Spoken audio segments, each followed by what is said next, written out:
नमस्कार साथियों, आप सभी का स्वागत है कुमार गौरव स्पिरिचुअल चैनल पर। आज हम बात करेंगे कामराज गुरुजी के बारे में।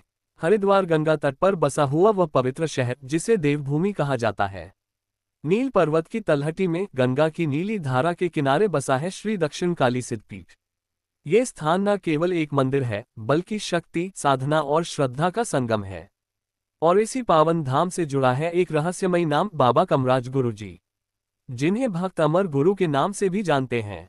जानिए जन्म और प्रारंभिक जीवन। कथाओं में वर्णन है कि बाबा कमराज गुरुजी का जन्म लगभग 10वीं शताब्दी में हुआ था। बाल्यावस्था से ही वे अलौकिक प्रवृत्ति के थे। खेल कूद में उनका मन कम लगता और वे अक्सर एकांत में बैठकर ध्यान करने लगते। गांव के लोग उन्हें साधारण बालक नहीं मानते थे क्योंकि उनकी आंखों में एक अलग ही दिव्यता दिखाई देती थी। धीरे धीरे उन्होंने सांसारिक मोह त्याग दिया और माता काली की भक्ति में लीन हो गए। कहा जाता है कि एक रात्रि उन्हें स्वप्न में मां दक्षिण काली के दर्शन हुए। मां ने आदेश दिया, कमराज, इस स्थान पर मेरा धाम बनाओ। यहाँ मेरा विग्रह स्थापित होगा और यह साधकों के लिए सिद्धपीठ कहलाएगा। मां के इस आदेश को जीवन का ध्येय मानकर उन्होंने अपना पूरा जीवन साधना और सेवा को समर्पित कर दिया। सिद्धपीठ की स्थापना। बाबा कमराज गुरुजी हरिद्वार पहुंचे। नील पर्वत की तलहटी, गंगा की नीलधारा का तट, ये स्थान उन्हें मां की कृपा से चुना हुआ प्रतीत हुआ। उन्होंने यहाँ गहन तपस्या आरंभ की। दिन रात साधना, मंत्र जप और ध्यान। कहा जाता है कि उनकी साधना के प्रभाव से वातावरण बदल जाता था। भक्त अनुभव करते थे कि पूरे क्षेत्र में एक दिव्य ऊर्जा फैल जाती है। यहीं पर उन्होंने श्री दक्षिण काली सिद्धपीठ की स्थापना की। आज भी यह मंदिर न केवल पूजा का स्थान है बल्कि साधना और तंत्र परंपरा का प्रमुख केंद्र है। गुरुजी का अमरत्व। अब प्रश्न उठता है, उन्हें अमर गुरु क्यों कहा जाता है? कथाओं में वर्णन है कि ज्येष्ठ शुक्ल सप्तमी के दिन बाबा कमराज गुरुजी ने अपने शिष्यों को बुलाया। उन्होंने कहा, अब मैं यात्रा पर जा रहा हूँ, ये पीठ मेरे शिष्य संभालेंगे। इतना कहकर वे गंगा की ओर बढ़े। भक्तों ने देखा, वे धीरे धीरे जल में प्रविष्ट हुए और फिर कभी लौटकर नहीं आए। लेकिन आश्चर्य की बात यह रही कि उनका शरीर कभी नहीं मिला। भक्त मानते हैं कि वे गंगा में विलीन नहीं हुए बल्कि अदृश्य रूप में आज भी जीवित हैं। इसीलिए उन्हें अमर गुरु कहा जाता है।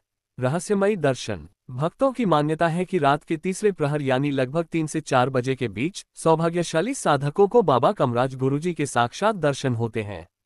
कई भक्तों ने अनुभव साझा किया है। साधना करते समय अचानक उनके सामने एक तेजस्वी सन्यासी प्रकट हुए। उनकी जटाएं बंधी थीं, माथे पर भस्म का तिलक था, गले में रुद्राक्ष की मालाएं थीं और उनके चारों ओर एक दिव्य आभा थी। जैसे ही भक्त प्रणाम करने गए, वो स्वरूप अदृश्य हो गया। लेकिन पीछे रह गई केवल अगरबत्ती की सुगंध और दिव्यता की अनुभूति। ऐसे अनेक अनुभव आज भी लोग सुनाते हैं। यही कारण है कि लाखों श्रद्धालु मानते हैं कि कमराज गुरुजी आज भी इस धरती पर मौजूद हैं और भक्तों की पुकार सुनते हैं। आज का सिद्धपीठ। समय के साथ उनके शिष्यों ने उनकी परंपरा को आगे बढ़ाया। आज इस धाम की सेवा 71वें पीठाधीश्वर स्वामी कैलाशानंद ब्रह्मचारी जी के नेतृत्व में चल रही है। यहाँ केवल पूजा पाठ ही नहीं बल्कि अन्य क्षेत्र, गौशाला, वेद विद्यालय और वृद्धाश्रम जैसी सेवाएं भी संचालित हो रही हैं। विशेष बात यह है कि यह पीठ दान पर आधारित नहीं है। यहाँ आने वाला हर भक्त केवल मां काली और बाबा कमराज गुरुजी की कृपा से ही आशीर्वाद प्राप्त करता है। यही इसे अन्य पीठों से अलग बनाता है। उपदेश और संदेश। बाबा कमराज गुरुजी का संदेश अत्यंत सरल लेकिन गहरा है।